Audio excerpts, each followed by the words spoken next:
Hello, my name is Victor Paturzo, and I am a recent graduate of devCodeCamp. I would like to thank you for joining me as I present to you my 10-day Capstone project. The driving concept behind my project is the hobbyist tabletop game of Warhammer.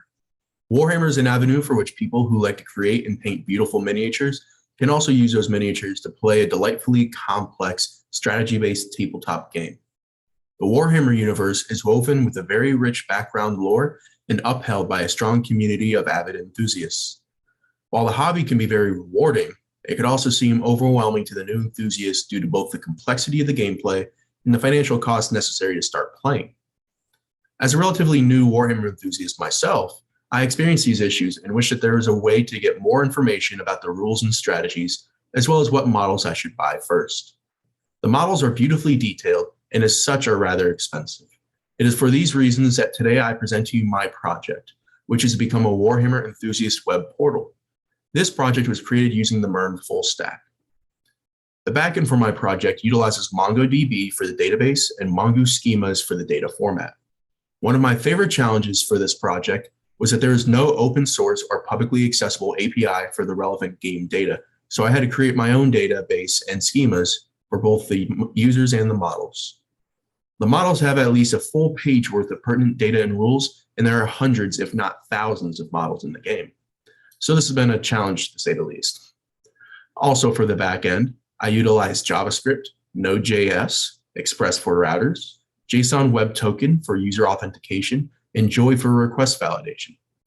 The front end of my project uses React as the framework, Node, Axios for API requests, Bootstrap and MUI for some of the UI components, JSON Web Token decode, CSS for stylization, and Chat Engine IO for an embedded messenger application.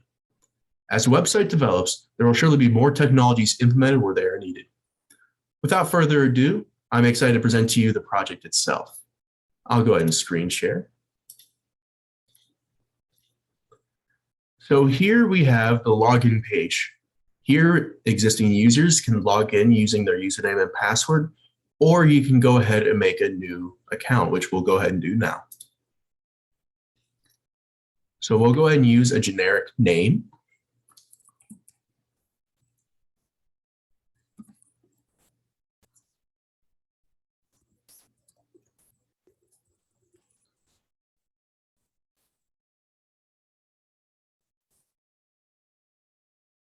User successfully created.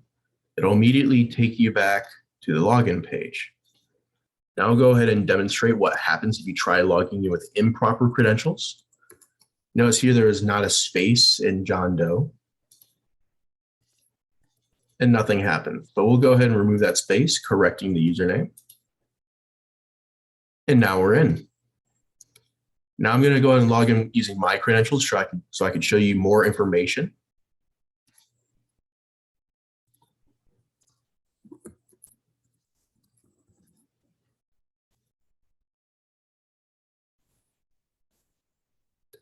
So this is the home page, the first stop after logging in.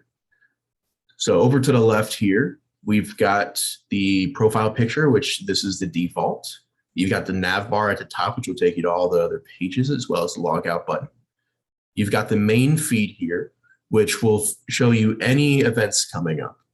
Now, a typical user will not have the ability to put a new event into the feed. That'll be up to a moderator. In the future, I wish to implement more features such as a working online switch. This will allow other users and friends to see whether or not you are online at your discretion, as well as showing any armies you have available to play, so they could pose a challenge towards something a little bit more suited toward their taste. I plan on implementing more background art as well, but that'll be something for the next sprint, maybe the next 3 or 4 weeks. For now, we'll go ahead and go to the profile. Profile here, you have your default picture here. You also have the ability to edit any information on your profile here as well. You'll notice here that you have the mailing address. That'll be used for a more dynamic feature later on. That'll allow you to communicate more so with people in your local community.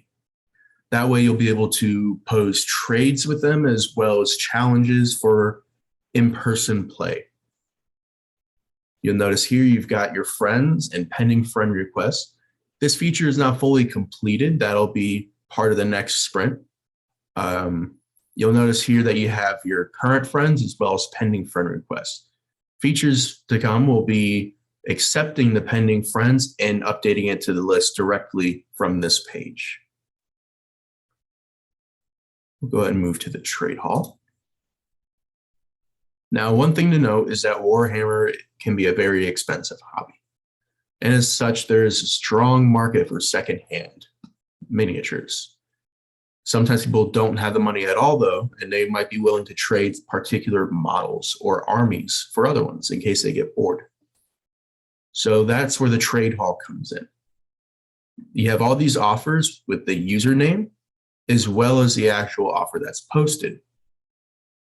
Down here, you'll see that you have the ability to make your own post.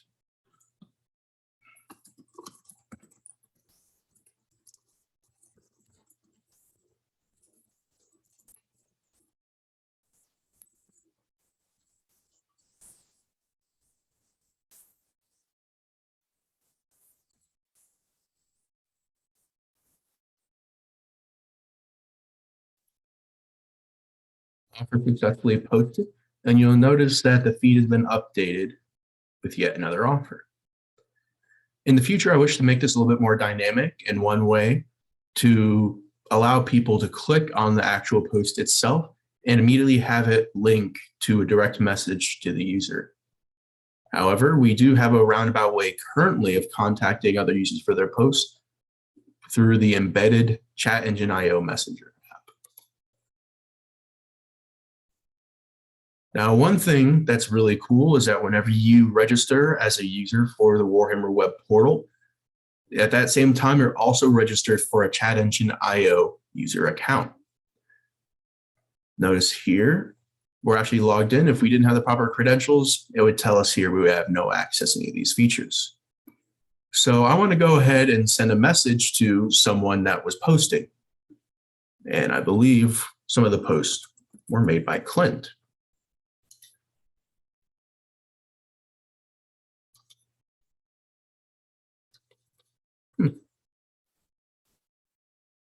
I apologize for that. Let's try contacting John Doe. There we are. I was just being a little bit slow. All right, so now we've got John Doe on the line. We can go ahead and send him a message.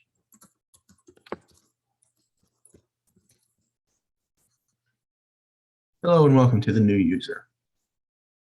Now, on the flip side, as John Doe, we would see that the message was received. You can actually demonstrate that real quick.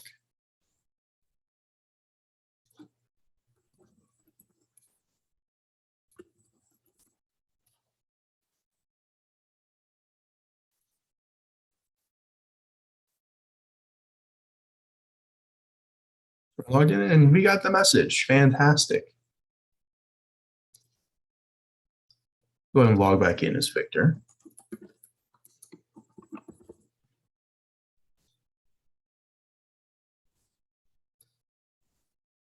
So on the Messenger application, you also have the ability to send photos if you so choose. Say you have some beautifully painted miniatures or very well built or some really cool terrain constructs. You could send pictures to people as well, showing them your work. Let's go ahead and go to the Army Forge where you can create your armies. So here we have our current armies list. I've got 3,000 points of Ultramarines, 1,000 points of Necrons, 500 Blood Angels, so on and so forth. Let's say I acquired a new force, though. Let's go ahead with Gene Stealer Cult. And let's say we got 1,000 points of them.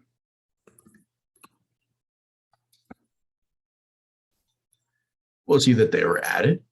Thing is, I'm personally not a huge fan of Gene Stealer Cult. I find them to be not to my taste. So let's go ahead and delete them.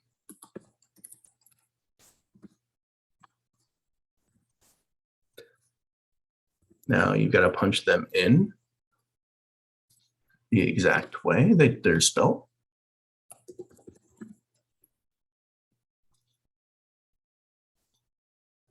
and you'll see that they were deleted. Now, I'm still working on the database. There's a lot to enter in. And in the future, I wish to implement the ability to actually see more details on the armies as well. Mostly what models make up these detachments. Give you more detailed analysis of what's in your army. But again, there will definitely be a lot more progress made that way in about 3 to 4 weeks. Let's say we want to actually do some research on those models. Now we have the feature for researching models on this page here. So I've heard a lot about Redemptor Dreadnoughts. They're really cool.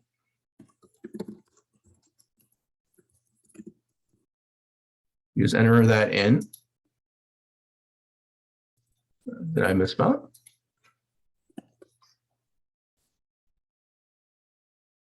Redemptor Dreadnought.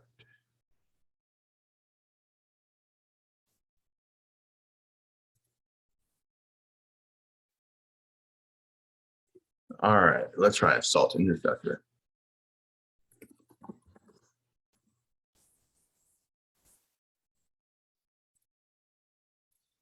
There we are. We got something pulling up. So you'll see here, once you enter in their name, you've got their statistics. There are more statistics and abilities. That's going to come, again, within 3 to 4 weeks. But you can see their basic stats here displayed in this table. You also notice down here that there are comments. I've given users the ability to comment on specific models so that they can leave feedback on whether, not they think they're good, whether or not they're good looking models. Maybe they're very easy to acquire. Let's go ahead and make our own comment.